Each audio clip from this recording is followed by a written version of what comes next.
One day, Edward was in the shed where he lived with the other engines. They were all bigger than Edward and boasted about it. "The driver won't choose you again," said Gordon. "He wants strong engines like us." But the driver and fireman felt sorry for Edward. "Would you like to come out today?" "Oh, yes, please," said Edward. So they lit his fire, made lots of steam, and Edward puffed away.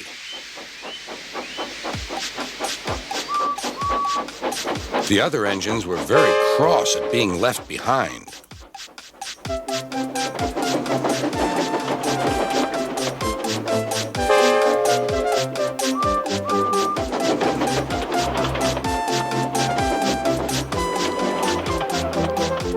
Edward worked hard all day. The coaches thought he was very kind, and the driver was very pleased.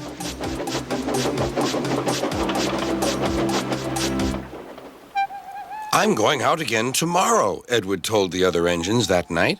"What do you think of that?" But he didn't hear what they thought, for he was so tired and happy that he fell asleep at once. Next morning, Edward woke up to find nothing had changed. Gordon was still boasting. "You watch me, little Edward, as I rush through with the express. That will be a splendid sight for you." "Goodbye, little Edward. Look out for me this afternoon."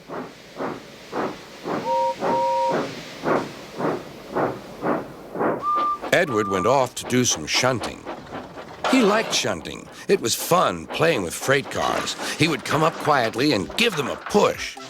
Then he would stop, and the silly freight cars would go bump into each other.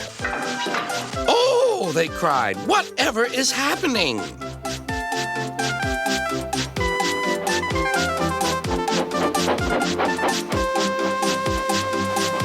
Edward played till there were no more freight cars.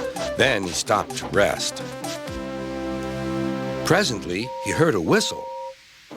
Gordon was cross. Instead of nice shining coaches, he was pulling a dirty freight train. "A freight train, a freight train, a freight train," he grumbled. "The shame of it, the shame of it, oh, the shame of it." Edward laughed and went to find some more freight cars. Then there was trouble. "Gordon can't get up the hill," the porter called to Edward's driver. "Will you take Edward and push him, please?" They found Gordon halfway up and very cross. His driver and fireman were talking to him severely. "You're not trying."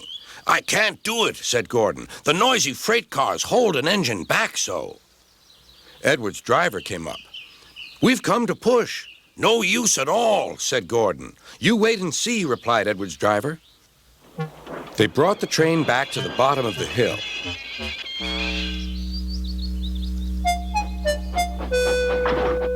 "I'm ready," said Edward. "No good," grumbled Gordon. They pulled and pushed as hard as they could.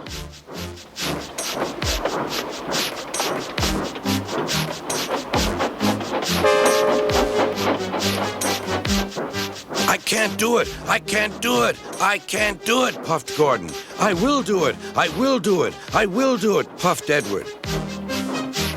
Edward pushed and puffed and puffed and pushed as hard as ever he could. And almost before he realized it, Gordon found himself at the top of the hill. "I've done it! I've done it! I've done it!" he said proudly.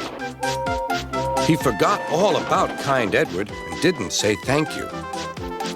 Edward was left out of breath and far behind, but he was happy because he had been so helpful. At the next station, he found that the driver and fireman were very pleased with him. The fireman gave him a nice long drink, and the driver said, "I'll get out my paint tomorrow and give you a beautiful coat of blue with red stripes. Then you'll be the smartest engine in the shed."